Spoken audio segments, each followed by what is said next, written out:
안녕하세요. 글로벌 리더스 그룹 가족 여러분 환영합니다. 저는 오늘 다이어트와 건강이라는 주제로 강의를 하게 된 글로벌 내 몸 알기 마스터 배재현입니다. 오늘 이제 주제는 다이어트와 감사합니다. 오늘 주제는 이제 다이어트와 건강이라는 건데요. 많은 사람들이 생각보다 다이어트를 힘들게 생각하고 있습니다.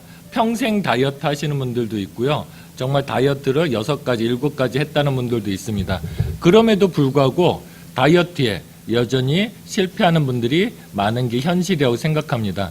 왜 많은 사람들이 다이어트에 실패할까요? 그건 뭐냐면 다이어트의 목적을 모르고 단순히 킬로그램 줄이려고, 체중을 줄이려고 아니면 운동만에 의존하던가 이런 일들을 하기 때문에 그런 게 아닌가 생각합니다. 그래서 먼저는 다이어트의 단어의 뜻을 정의하면 오히려 우리가 어떤 게 다이어트 해야 될지 쉽게 알 수 있습니다. 그래서 다이어트의 용어를 정리해 드리자면 다이어트는 건강을 증진시키거나 그래서 다이어트 하면서 많은 사람들이 건강을 잃는 경우가 많은데 그거는 다이어트라고 볼 수 없다는 거죠. 다이어트의 제1 목적은 건강을 증진시키는 게 그러니까 건강을 지금보다 더 나은 상태로 만드는 게 다이어트의 첫 번째 목적이고요.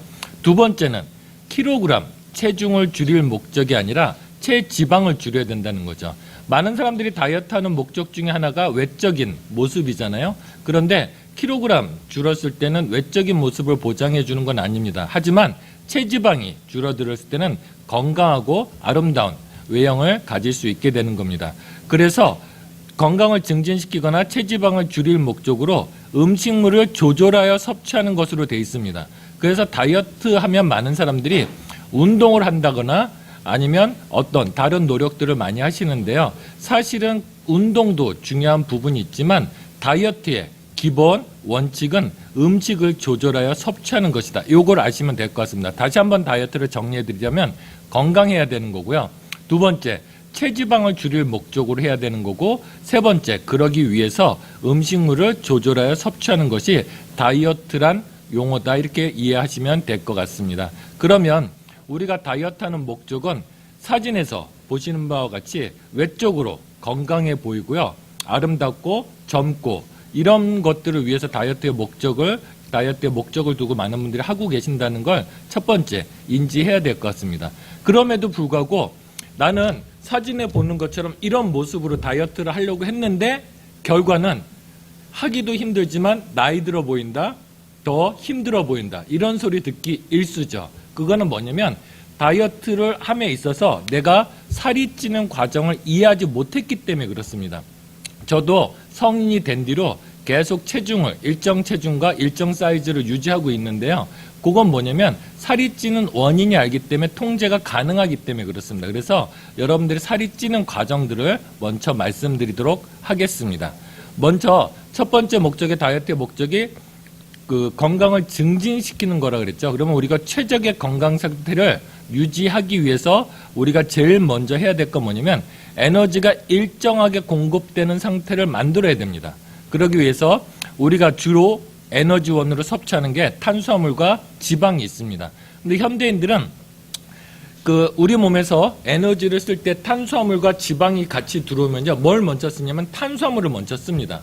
그래서 많은 사람들이 착각하고 있는 게 고기를 많이 먹어서 지방을 많이 먹어서 살이 찐다고 하는데 그렇지는 않고요. 우리 현대인들이 지방 섭취율도 높지만 탄수화물 섭취율도 높습니다. 예를 들면 여러분들 삼겹살 드시러 가실 때 고기 먹고 난 뒤에 밥을 드세요, 안 드세요? 꼭 드시죠.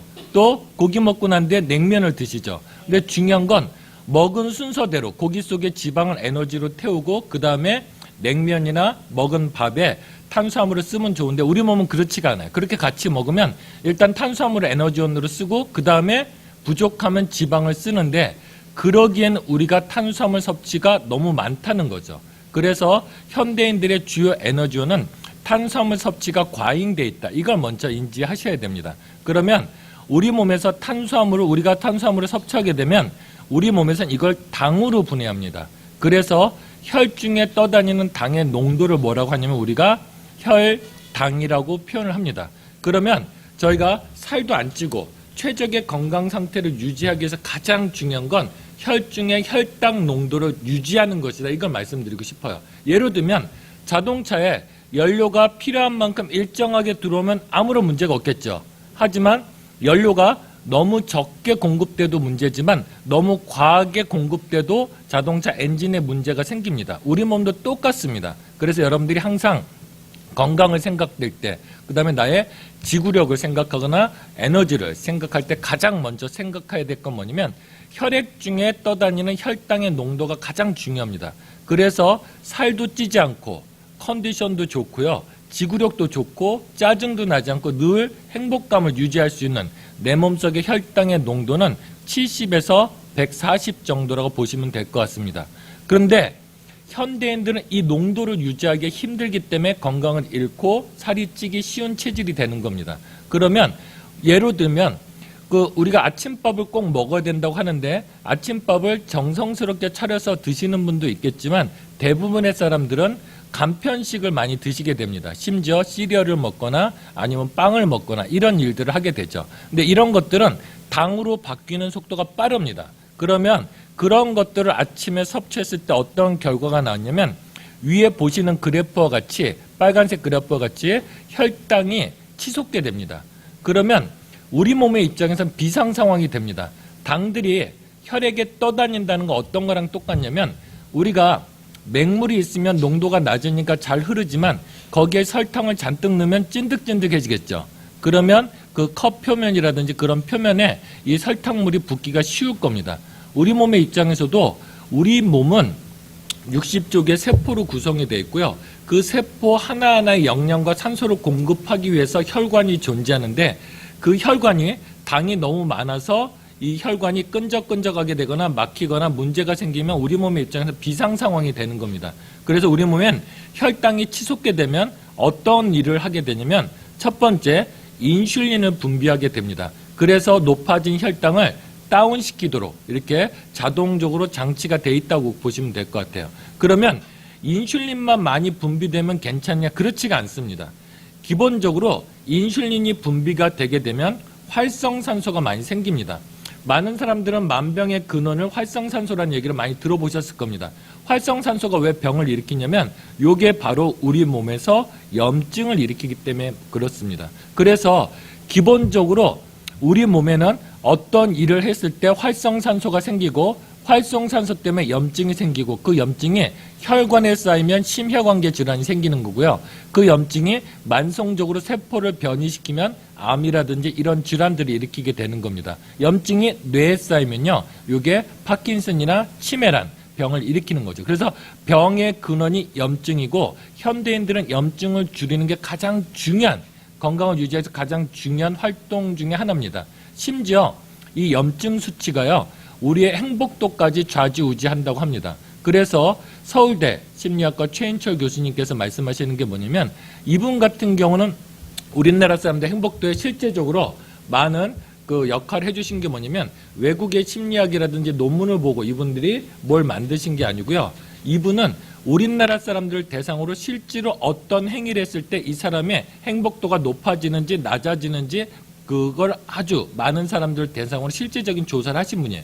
그런데 심리학과 교수님이 말씀하시는 게 재밌는 결과가 나왔는데요. 몸에 염증 수치가 올라가면 기분이 다운이 되고 우울감이 오고요. 몸에 염증 수치가 떨어졌더니 행복도가 올라가더라는 거죠. 그래서 우리가 혈당이 높은 음식을 먹게 되면 인슐린이 많이 분비되고 활성산소도 늘면서 자연스럽게 염증이 느니까 먹을 때는 좋겠지만 먹고 나서 우울감이 생길 수 있다. 이런 것 같이 보시면 될 것 같고요. 또 염증이 생기면 당연히 전반적인 컨디션도 떨어지지만 질병의 위험도 높아진다. 이렇게 보시면 될 것 같아요. 그런데 이 혈당이 치솟아 올라갔을 때 우리 몸의 입장에서는 적당량의 인슐린만 나와야 되는데요. 우리 몸에서는 그렇게 정밀하게 작용하지 못합니다. 한 번에 많은 양의 인슐린이 나오게 되니까 혈당이 어떻게 되냐면요. 쭉 떨어지게 됩니다. 이때도 문제가 되겠죠. 우리 몸의 입장에서는 최소한 70은 혈당이 유지가 돼야 일상생활을 할 수 있는데 70 이하로 떨어지면 첫 번째 에너지가 고갈되게 됩니다. 그리고 당연히 에너지가 고갈되니까 감정에 기복이 생기게 되는 거죠. 이게 정말 중요한 건데 많은 사람들이 내 이렇게 컨디션이 다운되지 아니면 짜증이 잘 나지? 이런 얘기들을 많이 하시고, 쉽게 어떤 분들은 그런 얘기도 하십니다. 끼니를 걸으면 짜증내는 분들 있죠. 이런 분들은 혈당이 조절되지 못해서 일정량 이하로 떨어진 상태라고 보시면 돼요. 그러면 우리 몸의 입장에서는 에너지원이 없다 보니까 어떻게 돼요? 또 먹으라고 신호를 보냅니다. 근데 급히 먹을 때는 잘 만들어진 음식, 영양가가 많은 음식을 챙겨 먹기보다는 당을 빨리 보충할 수 있는 음식을 먹게끔 돼 있죠. 그러면 또다시 우리 몸에서는 혈당이 다시 올라가게 됩니다. 그리고 혈당이 올라가면 아까 말씀드린 인슐린이 나오고 활성산소가 생기고 염증이 생기고 이런 과정들이 다시 반복하게 된다, 이렇게 보시면 될 것 같아요. 그래서 어떤 분들은 그렇게 얘기합니다. 자주 먹는 게 좋다고 하는데 실제적으로 자주 먹는 것도 건강한 음식, 야채라든지 이런 것들을 자주 먹는 건 괜찮을 수 있지만 그 외에 당이 든 음식들은 너무 자주 먹었을 때 이런 과정들이 반복이 된다, 이렇게 보시면 될 것 같아요. 그래서 많은 사람들이 나는 탄수화물을 왜 이렇게 많이 먹게 돼요?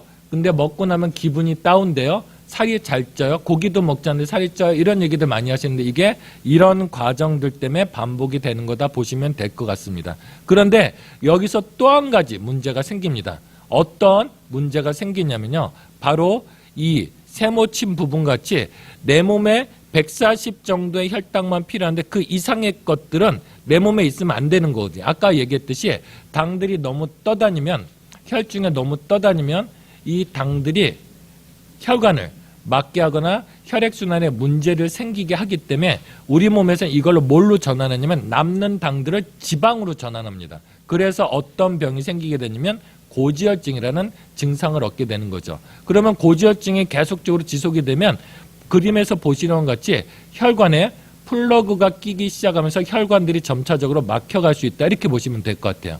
그래서 여러분들이 여기서 첫 번째 아셔야 될 건 뭐냐면 우리 몸에서 고지혈증을 일으키는 건 동물성 지방이 아니고 남는 탄수화물이다, 이렇게 이해하시면 됩니다. 그러면 내가 만약에 고지혈증이 있다 그러면 여러분들은 지방을 줄이시는 게 빨라요? 탄수화물을 줄이시는 게 빨라요?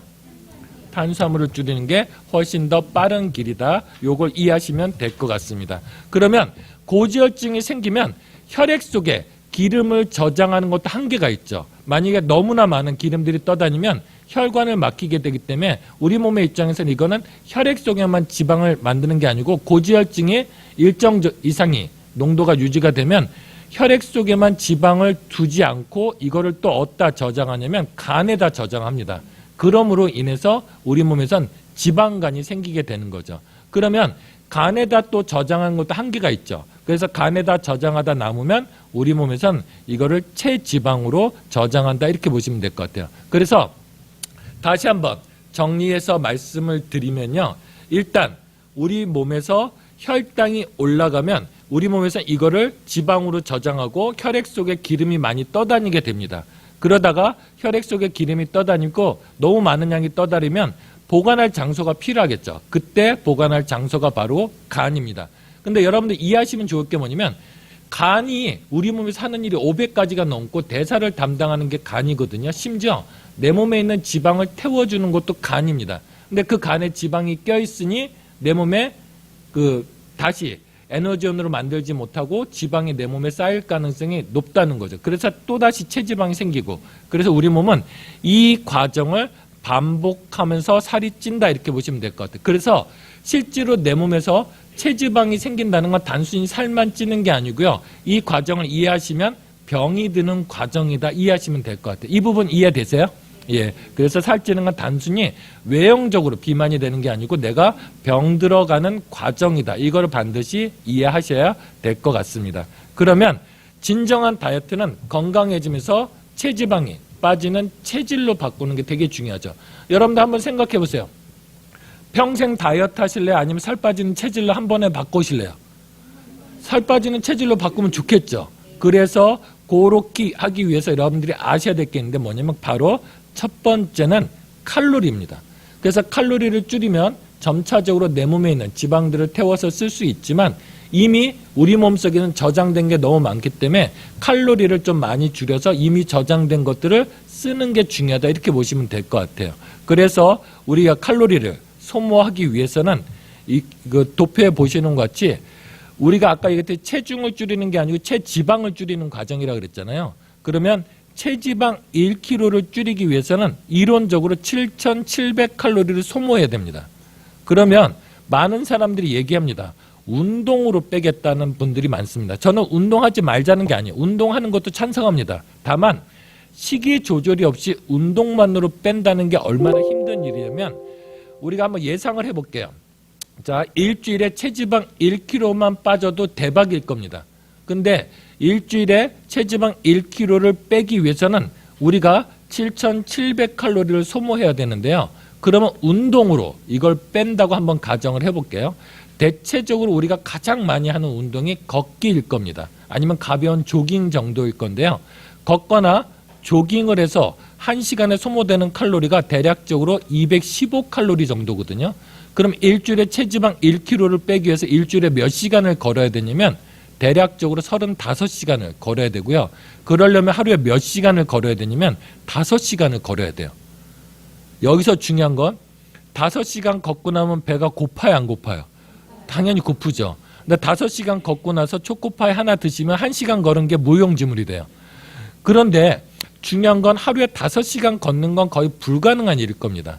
그런데 식이 조절을 통해서 하루에 한 끼씩만 줄여도 이 정도 칼로리는 우리가 소모할 수 있다는 거죠. 그래서 여러분들이 칼로리를 쓰기 위해서 운동도 중요하지만 기본적으로 식이 조절을 통해서 칼로리를 줄이는 게 중요한데 아까 서두에 말씀드렸듯이 그 칼로리 중에서 탄수화물을 줄이는 게 우선 과제다. 요거를 보시면 될 것 같고요. 두 번째, 진정한 다이어트를 하기 위해서는 여러분들이 이해하셔야 될 게 바로 대사 부분입니다.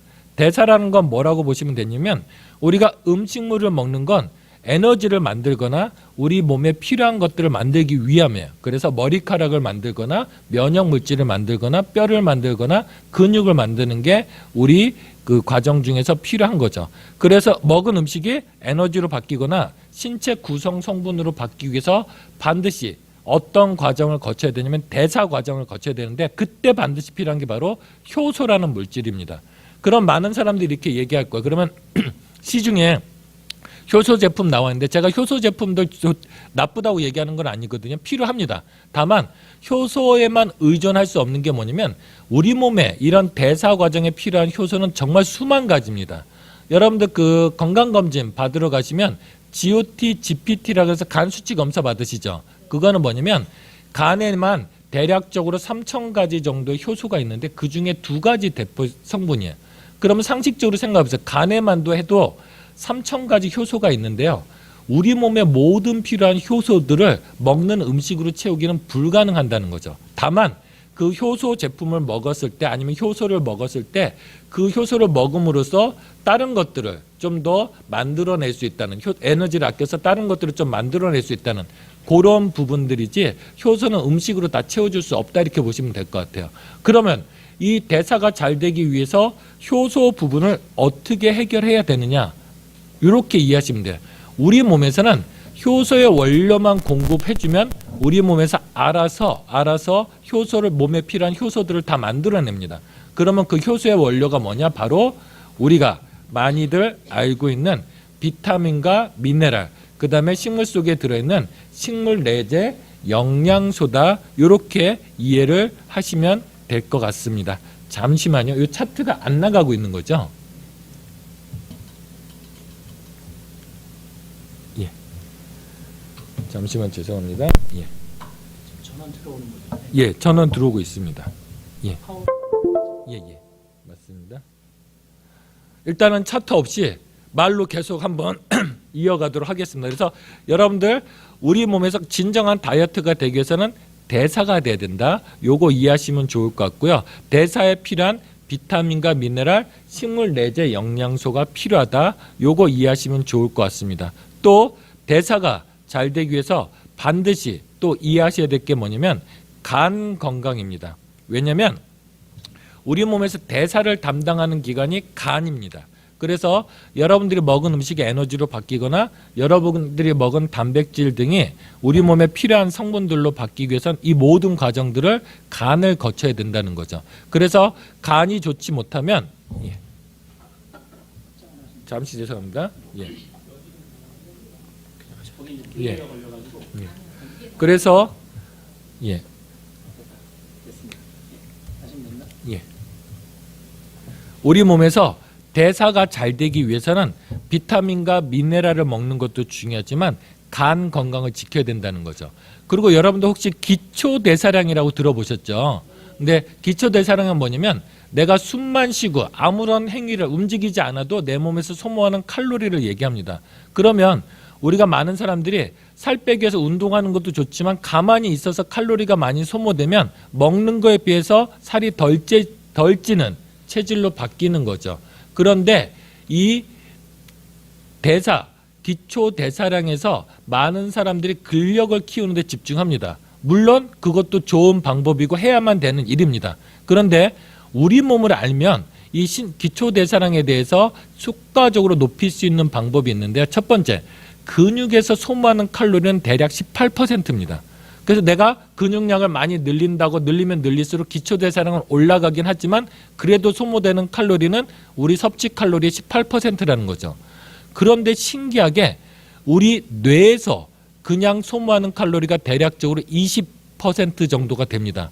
그러면 어떤 면에서 우리 몸을 알고 나면 어떤 면에서는 단순히 운동하는 것보다 기초대사량을 높이는 건 뇌 기능을 높이는 것도 기초대사량을 높이는 길이다 이렇게 보시면 될 것 같아요.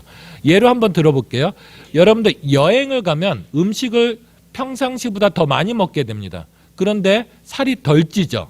왜냐하면 우리 뇌는 시각이 바뀌면 내 주변의 환경이 바뀌면 거기에 적응하기 위해서 정말 많은 에너지를 소모하게 되는 거예요. 그래서 여행을 가게 되면 뇌에서 에너지를 많이 소모하기 때문에 먹는 거에 비해서 살이 덜 찌게 된다 이렇게 보시면 될 것 같아요. 그래서 근력을 키우는 것도 중요하지만 뇌 기능을 활성화하는 것도 기초대사량을 높이는 데 도움이 된다 이렇게 보시면 될 것 같아요. 그래서 여러분들의 행위를 보시면 매일매일 행위 속에서 살찌기 쉬운 체질과 그렇지 않은 습관이 있습니다. 첫 번째, TV를 보면 뇌가 활성화되지 않기 때문에 칼로리를 소모하지 않고, 그런데 중요한 건 우리가 TV를 보거나 영화를 보면 뭔가를 계속 먹잖아요. 그때 먹는 건 다 살로 가게 돼 있습니다. 그런데 책을 볼 때는요, 뇌 기능이 많이 활성화된다고 합니다. 그러니까 책을 먹는다고 얘기하네요. 책을 먹는 게 아니고 책을 보면서 먹는 간식과 TV를 보면서 먹는 간식의 칼로리 소비가 다르다 이렇게 이해하시면 될 것 같아요. 그럼 뭘 먹고 싶을 때 TV를 봐야 돼요? 책을 봐야 돼요? 책을 보시는 게 도움이 되는 거고요. 또 한 가지, 뇌만큼 기초대사량을 높이는 기관이 있는데 그게 바로 간입니다. 간에서 쓰는 에너지가 대략적으로 20%가 넘어요. 그런데 간에 지방이 껴있으면 대사율이 쓰는 에너지율이 많이 떨어지겠죠. 근데 간 기능이 활성화되어 있으면 간에서 간 자체에서 쓰는 에너지가 높다 이렇게 보시면 될 것 같습니다. 그래서 다시 한번 말씀을 드리지만 대사를 위해서는 비타민과 미네랄도 필요하지만 간 기능을 활성화시키는 것도 도움이 되는 방법이다. 이렇게 이해를 하시면 될 것 같습니다. 또 진정한 다이어트를 하기 위해서 또 알아야 될 건 뭐냐면 바로 독소입니다. 독소가 우리 몸에서 문제를 일으키는 건 첫 번째, 신진대사를, 대사 과정을 방해한다는 게 가장 큰 문제고요. 두 번째, 요요를 유발합니다. 어떤 거냐면, 자, 여러분들 내 몸속에 독소가 있다고 가정을 해보세요. 그러면 이 독소들이 몸을 돌아다니면서 다 피해를 주겠죠. 공격을 할 겁니다. 그래서 우리 몸은 독소로부터 우리 몸을 보호하기 위해서, 우리 세포들을 보호하기 위해서 이 독소를 물로 코팅하거나 독소를 지방질로 코팅을 합니다. 그래서 여러분들 보시면 아시겠지만 독소가 많으면 붓기가 잘 생기죠. 그런 과정 중에 일환이라고 보시면 돼요. 그러면 여러분들 진정한 다이어트를 하기 위해서 반드시 독소를 제거해야 되는 이유가 있는데, 독소를 제거하지 않고 살만 뺐다고 가정하면요, 다시 살은 뺐지만 킬로그램은 줄었지만 내 몸속에 독소가 남아있으니까 우리 몸은 다시 독소로부터 내 몸을 피해받는 걸 막기 위해서 지방질로 급속도로 코팅을 시키는 과정 중에서 다시금 요요가 생길 수밖에 없는 겁니다. 그래서 우리가 건강하게 다이어트 되는 것도 중요하고 요요가 없는 다이어트를 하기 위해서는 해독이 핵심이다 이렇게 보시면 돼요. 그래서 독일의 어떤 저자는 책을 쓰셨는데 굶지 말고 해독하라는 주제로 나온 책도 있다 이렇게 보시면 될 것 같고요. 그 다음에 이 해독을 내가 깨끗한 음식을 먹거나 아니면 그 유해한 음식들을 피한다고 되는 건 아닙니다. 왜냐면 이미 환경이 오염돼 있어요. 공기 중에 떠다니는 오염 물질이 7만 가지가 넘습니다. 그래서 우리가 이 해독 과정에 중요한 건 뭐냐면 세포 스스로가 해독할 수 있도록 만들어줘야 된다는 거. 이게 가장 중요합니다. 이거를 자정 능력이라고 얘기합니다.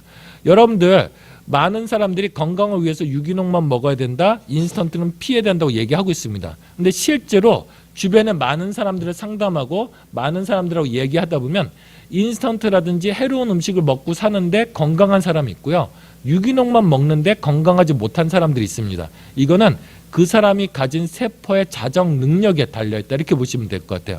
그러면 우리가 해독할 수 있는 능력을 키우기 위해서는 우리 몸에 필요한 것들이 무엇인가 요거를 좀 보여드리면 여기 차트에 나와 있는데 엄지의 제왕이라는 건강 프로에서 의사분이 나와서 재미난 얘기를 해요. 우리 몸의 세포들은 더듬이가 있답니다. 그런데 세포 하나당 더듬이가 있으면 건강하대요. 살도 찌지 않고요. 기분도 좋고 컨디션도 좋고 병도 걸리지 않는다고 합니다. 그런데 세포의 더듬이가 3만 개에서 4만 개로 줄어들었더니 반건강 상태, 피곤하기 시작하고 살이 찌기 시작하고 우울하기 시작하고 병들기 시작한다는 거죠. 그런데 세포의 더듬이가 10,000개 이하로 떨어지면 병이 든다 이렇게 얘기하고 있어요. 이거의 핵심은 뭐냐면 우리 몸의 세포들은 더듬이가 빼곡히 나 있는데요.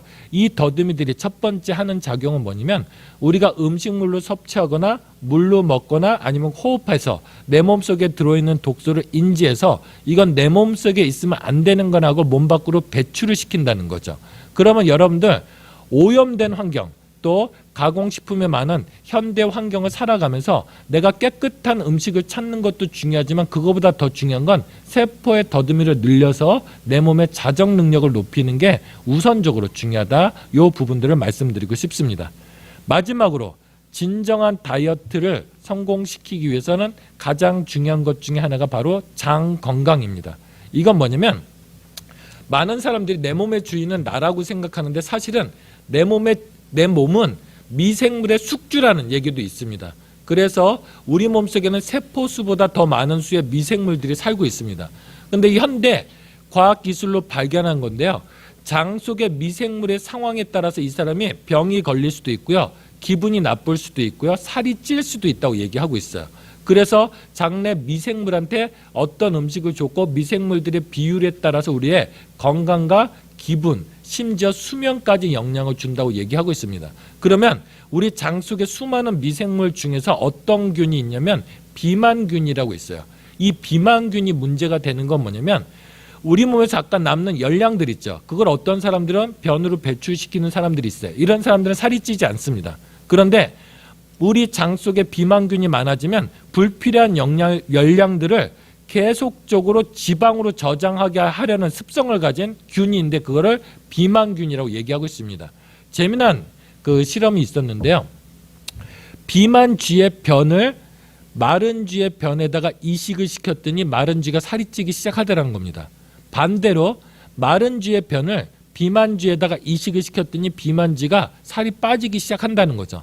그러면 똑같이 음식을 먹었을 때 살이 빠지는 체질로 바뀌려면 장내 비만균이 없어야 되는 거죠. 그러면 장내 미생물의 밸런스를 맞춰주는 것도 건강한 다이어트의 핵심이다. 이렇게 보시면 될 것 같습니다. 그러면 정리를 해드리도록 하겠습니다. 여태껏 우리가 살찌는 과정들, 그 다음에 살찌는 게 사실은 병 들어가는 과정이다. 그리고 건강한 다이어트를 위해서 우리가 알아야 될 요소들을 여러분들이 지금까지 들으셨는데 그거를 한 번에 해결해 줄 수 있는 게 바로 마스터 패키지란 제품이다. 이렇게 보시면 될 것 같습니다. 정리를 해드리면 효과적인 다이어트를 위해서 첫 번째, 칼로리가 중요하다. 두 번째, 대사가 중요하다. 세 번째, 독소를 해독하는 게 중요하다. 네 번째, 장 건강이 중요하다. 여기까지만 하시면 여러분들은 기본적으로 다이어트의 전문가가 될 거고요. 건강한 다이어트, 여러분들이 목적했던 다이어트에 성공할 수 있을 겁니다. 그럼 마스터 패키지에 요 네 가지 요소에 충족이 되는 제품들을 가지고 있는지 또 어떤 것들인지 그걸 지금서부터 설명드리도록 하겠습니다. 첫 번째 소개해드릴 제품은요. 트루 플래닛이라는 제품입니다. 이 제품은 뭐냐면 식사 대용식이라고 보시면 돼요. 아까 서두에 말씀드렸듯이 칼로리를 운동만으로 소모할 수 없기 때문에 식이 조절이 필요합니다. 그러면 이 식이 조절 중에서 탄수화물을 제한하고 나머지 필요한 성분들만 모아놓은 걸 식사 대용식이라고 합니다. 그래서 역시 트루플래닛도 식물성 단백질을 기반으로 해서 비타민과 미네랄, 식이섬유 여러 가지 내 몸의 대사 과정에 필요한 영양소들을 넣고 칼로리는 170칼로리 이하로 줄여놓은 제품이다 보시면 될 것 같아요. 그런데 이 제품이 필요한 이유는 뭐냐면 다이어트 할 때 배고프면 성공할까요? 실패할까요? 당연히 실패합니다. 배고픔을 느끼는 순간 우리 의지력은 3일을 넘지 못하기 때문에 다시 실패할 수밖에 없습니다. 그래서 이 제품은 일단 식사 대용식 필요한 건 포만감을 위한 겁니다. 포만감을 제공해 주는 거고요. 두 번째, 대사가 잘 되기 위해서 비타민과 미네랄, 또 우리가 칼로리를 섭취하지 않으면 내 몸속에 근육들, 단백질들이 소모되면서 근육이 손실되는 걸 막아주기 위해서 양질의 단백질이 필요합니다. 그러면 이 트루플랜시라는 제품은 저는 메나테크 제품 중에서 가장 사랑하는 제품 중에 하나인데 그 이유가 뭐냐면 트루플랜시라는 제품이요, 우리나라 체중 조절용 식품 중에서 유일하게 완전 식물성 단백질로 만들었다는 겁니다. 그러니까 요즘은 비건들이라고 해서 채식주의자들이 많습니다. 시중에 나와 있는 대부분의 단백질 제품은요, 대두라는 식물성 단백질에, 식물성 단백질은 완전 단백질이 아니기 때문에 이거는 몸에 들어 제대로 쓰이지를 못해요. 그래서 필수 아미노산 몇 가지를 추가해야 완전 단백질이 되기 때문에 동물성 단백질인 유청 단백질을 섞어놓은 게 대부분입니다. 근데 여기서 두 가지 문제가 생기는 거죠. 나는 식물성 단백질만 먹고 싶다는 요즘은 요구량이 되게 많거든요. 심지어 선진국에서는요, 식물성 단백질을 먹는 게 유청 단백질을 섞은 그런 제품들, 동물성 제품을 피하는 것도 있고, 좀 더 이제 일반 그런 제품보다 한 단계 높은 위치에 있는 제품이라는 인지도가 많습니다. 그래서 이 메나테크에서는 고심 끝에 식물성 단백질 중에서 완두와 현미를 사용해서 완전 단백질을 만들어낸 겁니다. 동물성 단백질은 1도 섞여 있지 않습니다. 그래서 완벽하게 식물성 단백질로 만들어낸 우리나라 거의 유일한 제품이다 보시면 될 것 같고요. 두 번째, 이 제품의 가치가 높은 건 뭐냐면 아까 서두에 말씀드렸듯이 이미 선진국에서는 단백질 중에서 대두 단백으로 만든 체중 조절용 식품은요, 아주 하급 취급을 합니다. 왜냐면 그 회사들에선 대두를 가지고 유기농 대두만 쓰자고 하지만 우리 지금 대두 유통 과정 중에서 유전자 변형이 꼭 섞이기 마련입니다. 그러다 보니까 유전자 변형에 대한 우려가 있기 때문에 대두 단백질을 잘 쓰지 않습니다. 그래서 메나테크에서도 고심하다가 가만 보니 완두와 현미에는 유전자 변형 종자 자체가 없대요. 또 알러지 반응이 잘 나오지 않습니다. 그래서 완두와 현미를 통해서 완전 식물성 단백질 체중 조절용 식품으로 만들어냈다. 이렇게 이해하시면 될 것 같고요. 두 번째, 그 중에서도 우리가 식물성 단백질 외에도 근력 소실을 예방하기 위해선 동물성 단백질 중에서 유청 단백질을 원하시는 분들이 많습니다. 실제적으로 실험에 의하면요, 식물성 단백질은 지구력을 올려줍니다. 그런데 우리가 지구력을 올려주는 것도 중요하지만 다이어트 할 때 근력량도 올려야 되죠. 그래야 체지방이 더 소모가 됩니다. 그래서 근력량을 올리기 위해서는 양질의 동물성 단백질이 필요한데 동물성 단백질은 대체적으로 보통 유청 단백질을 씁니다. 그런데 중요한 건 뭐냐면 유청 단백질도 분자 구조가 크기 때문에 내 몸에 들어가서 쓰이기가 힘들어요. 그래서 단백질은 분자 구조가 커서 이거를 우리 몸에 들어가면 아미노산이란 실로 분해를 합니다. 그런 다음에 내 몸에 필요한 단백질 구조물을 만들어요. 이 과정이 아주 복잡한데 첫 번째, 단백질에서 아미노산이란 실로 분해하는 과정 중에서 효소가 많이 소모가 되고요. 두 번째, 그 과정 중에서 노폐물이 많이 나와서 콩팥에 신장에 문제를 일으키게 될 가능성도 높습니다. 그래서 그 시중에 판매되는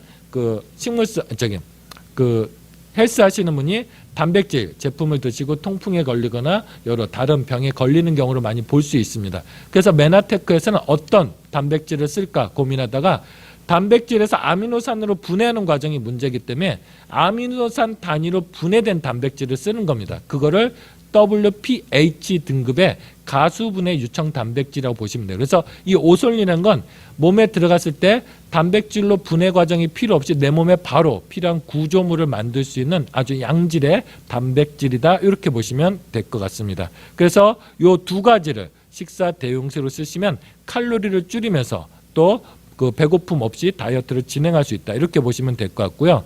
두 번째, 대사를 담당할 때 아까 비타민과 미네랄이 필요하다고 말씀드렸습니다. 근데 마스터 패키지 속에 들어있는 뉴트리베루스라는 제품은 어떤 것들이냐면 실제적으로 미국에서 조사에 의하면요. 미국 사람들의 70% 정도가 종합 비타민제를 챙겨 먹는다고 얘기를 합니다. 그런데 중요한 건 그들의 모발을 뽑거나 혈액을 뽑아서 검사를 해봤더니 그 70% 중에 90%가 비타민과 미네랄 부족으로 나왔어요. 그건 뭐냐면 그들이 먹은 제품이 몸에 들어가서 제대로 쓰이지 않았다는 거죠. 그래서 이 뉴트리베루스라는 제품은 그 다른 제품과 차별점이 있는 건 뭐냐면 일단 원료 자체를 천연 원료에서 추출을 했고요. 두 번째, 이 제품을 섭취하고 나서 수년간 추적 관찰을 통해서 모발을 검사하고 혈액 검사를 통해서 혈중에 미네랄 농도가 유지가 되는지 모발에 미네랄이 검출이 되는지 이 모든 것들을 검토해서 나온 제품이에요. 그래서 실제로 드셨을 때 내 몸에 들어가서 흡수되고 쓰이는 제품이다. 이렇게 보시면 될 것 같습니다. 그 다음에 대사를 담당하는 기관이 아까 간이라고 말씀을 드렸는데요. 현대인들, 우리나라 사람들 간을 위해서 뭐 피곤하면 간 때문이다. 아니면 뭐 때문 뭐만 있으면 간 때문이라는 얘기를 많이 해서 간을 위해서 여러 가지 보충제를 섭취합니다. 밀크시슬도 많이 섭취하고요. 헛개, 나무도 많이 섭취를 합니다. 그런데 중요한 건 우리 간에서 필요한 건 밀크시슬만 필요한 게 아니라는 거죠.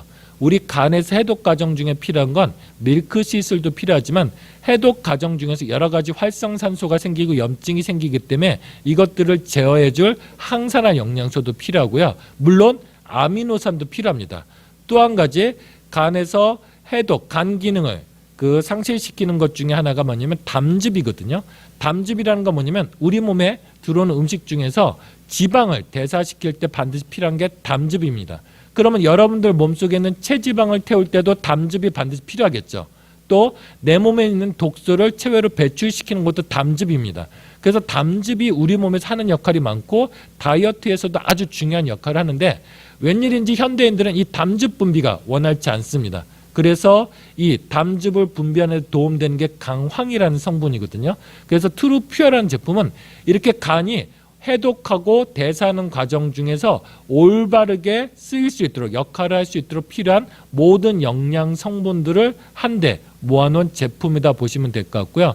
그래서 단순히 밀크시슬 제품을 드시는 것보다 이렇게 간의 작동, 간이 효과적으로 작동하기 필요한 모든 영양 성분을 넣어놓은 요 트루퓨어라는 제품이 즉각적인 효과를 발휘할 수 있다. 요거를 말씀드리고 싶습니다. 세 번째는 해독해야 되는데요. 해독 과정 중에서 아까 필요한 건 세포에 더듬이가 필요하다고 말씀을 드렸죠. 이게 8가지 특수 물질로 되어 있는데 이걸 당 영양소라고 하고요. 요거를 좀 귀한 사진인데 그 화면에 우측 상단에 보시면 나와 있을 겁니다. 세포의 더듬이가 길죠. 처음에 빼곡하게 나 있습니다. 이러면 내 몸속에 독소가 쌓일 일이 없는 거죠. 근데 우리가 인스턴트로 먹으면 더듬이가 짧아집니다. 8시간이 지나면 바닥이 되고요. 우리 몸은 8시간 후에 다시 이 세포의 더듬이를 재생시킵니다. 다시 재생시킨다는 건 이게 반드시 필요하기 때문에 우리 몸에서 재생을 시키겠죠. 그런데 우리가 식생활이 계속 반복되다 보면 이 더듬이를 구성하는 8가지 물질이 부족하게 돼서 마지막 사진에서 보시는 것 같이 더듬이가 짧아지면서 해독 능력이 떨어진다 이렇게 보시면 될 것 같아요. 그래서 현대인들은 이 더듬이를 구성하는 8가지 원료를 계속적으로 공급받는 게 중요한데 그게 바로 엠브로토스라는 제품이다 보시면 될 것 같고요. 여기서 해독이라는 건 이 더듬이가 한다 그랬는데 여러분들 우리 몸에 여러 역할 중에서 면역이라고 요즘 면역이 많이 대두되고 있죠. 바이러스 때문에요. 그런데 이 면역이 하는 일 중에 하나가 해독이에요. 독소를 배출시키는 겁니다. 그러면 이 더듬이가 독소만 배출시키는 역할만 해주는 게 아니고 면역에도 영향을 미친다는 거죠. 첫 번째, 바이러스하고 세균을 이해하시면 되는데 세균은 무한대로 번식해 나가지만 바이러스는 번식을 못해요. 자가 번식을 못하기 때문에 세포 속에 들어와서 자기들끼리 번식을 해야 됩니다. 그러면 이 바이러스를 막는 가장 효과적인 방법은 뭘까요? 세포 속으로 침투하지 못하게 하는 거예요. 그런데 보시는 바와 같이 세포에 더듬이가 빼곡히 나 있으면 이 바이러스가 세포 속에 침투하지 못하기 때문에 이 바이러스가 우리 몸에 병을 일으키지 못하게 된다. 그래서 면역 기능까지 올려주는 게 바로 이 더듬이를 구성하는 8가지 물질이고 이것들을 모아놓은 게 엠브로토스라는 제품이다. 이렇게 이해하시면 될 것 같습니다. 마지막으로 장 건강이 중요하다 그랬습니다. 그래서 장 건강을 위해서 많은 사람들이 유산균을 먹는다고 이렇게 말씀들을 하시는데 유산균은 사실 마리수가 중요하지 않습니다. 유산균이 살아갈 수 있는 환경을 만들어주는 게 더 중요하거든요. 그래서 이 유산균은 크게 프리가 있고 프로가 있어요. 프로는 여러분들이 알고 있는 유익균을 얘기하는 거고요. 프리는 유산균이 살 수 있도록 먹이가 되는 역할을 해준다고 보시면 될 것 같아요. 그러면 메나테크에서 나오는 이 GI 프로발란스는 뭐가 다르냐면 프로바이오틱스, 유익균도 있지만 프리바이오틱스, 유산균의 먹이도 있고요. 다른 회사 제품과 가장 큰 차이점은 식물 종합 효소 3가지가 있습니다. 이건 뭐냐면 유산균은 아까 얘기했듯이 어마어마하게 많은 양을 여러분들이 드셔도요. 장내에서 이 유산균이 살아갈 환경이 아니면 다 죽어버립니다. 그래서 살아갈 환경을 만들어주는 게 더 중요한데 이 3가지 효소는 장내에 부패한 탄수화물 덩어리라든지 부패한 단백질 덩어리를 청소해서 유산균이 잘 살 수 있도록 만들어진 제품이다 보시면 될 것 같아요. 그래서 메나테크 제품들을 공부하다 보면 가장 큰 차이점은 뭐냐면 단순히 뭐가 좋다 그래서 농축시킨 제품이 아니고 그 제품을 효과적으로 쓰일 수 있도록 과학적으로 연구하고 만들어진 제품들이라 차별점이 있다. 이렇게 말씀을 드리고 싶습니다. 또 한 가지 그 마스터 패키지 속에서는 기능성 이왕이면 우리 몸에 체지방을 효과적으로 분해하고 내 몸에 탄수화물이 쌓이지 않도록 막아주면 좋겠죠. 그래서 그 4가지 천연의 효과적인 성분들이 들어있고요. 특히나 현대인들은 뼈 건강이 좋지 못한데 이 제품의 경우에는 CA라는 게 홍아씨 추출물을 기반으로 한 겁니다. 그래서 홍아씨는 한의학에도 아시겠지만 뼈 건강에 도움이 되는 제품이기 때문에 이 제품은 단순히 체지방 분해하는 데도 도움이 되지만 또 뼈 건강에도 도움이 되는 제품이다. 이렇게 보시면 될 것 같아요. 지금까지 다이어트에 대해서 우리가 왜 살이 찌는지 그리고 우리가 살찌는 과정이 왜 병 들어가는 과정인지 그러면 이것들을 어떻게 효과적으로 다이어트 하는지 그 제품까지 설명을 드렸고요. 마지막으로 다이어트 함으로써 우리가 얻을 수 있는 결과를 영상을 통해서 한번 보도록 하겠습니다.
네. 여러분들 이 영상처럼 메나테크 다이어트 프로그램을 통해서 그 이전보다 훨씬 더 행복하시길 응원하겠습니다. 지금까지 배재현이었습니다. 자, 다이어트 강의 끝나고요. 10분간만 휴식하셨다가 다음 시간에 1% 부자의 비밀에 대해서 김용남 사장님 강의가 또 진행될 예정이니 10분 뒤에 뵙도록 하겠습니다. Vision for freedom, vision for life. Get the